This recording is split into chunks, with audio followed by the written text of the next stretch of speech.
नमस्कार मित्रांनो. तर पोलीस भरती परीक्षेत विचारलेले विभक्ती या घटकावरचे प्रश्न बघा. काही महत्वाचे प्रश्न आपण घेतोय. रात्रपाळीचे कामगार दिवसाच म्हटलं की षष्टी. वडिलांनी माझ्यासाठी नवीन वही आणली. माझ्यासाठी म्हटलं की चतुर्थी. चतुर्थीसाठी लक्षात ठेवा.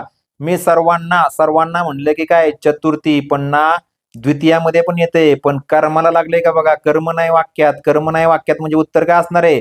चतुर्थी. ज्या वेळेस सकर्मक वाक्यामध्ये किंवा कोणत्याही वाक्यामध्ये जर कर्म आहे का ते बघा, कर्म असेल आणि त्याला जर सला ते सलानाते असेल तर ते द्वितीय असतं आणि कर्म सोडून बाकीच्याला जर सला ते सलानाते असेल तर काय असतं? चतुर्थी असतं.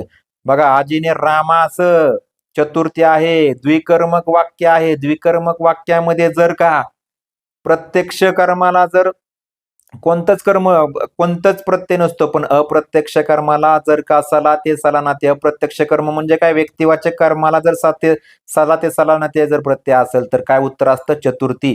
बघा, ऊन हून म्हणलं की पंचमी, जुईपेक्षा म्हणलं की पंचमी, पंचमीपेक्षा, चतुर्थीसाठी दोन्ही पाठ करून ठेवायचं. इंग्लंड हून म्हटलं की पंचमी, गणपतीचा म्हटलं की षष्टी. इथं अजून एक सांगतो, चतुर्थी विभक्ती प्रतिरूपक काव्याची आपली ट्रिक आहे. चतुर्थीसाठी प्रीती करता इकडे फराळास्तव खिचडी बद्दल आग्रह धरला. सगळे शब्द त्यात येतात. आपण डिटेलमध्ये आपल्या बॅचमध्ये घेतलेले.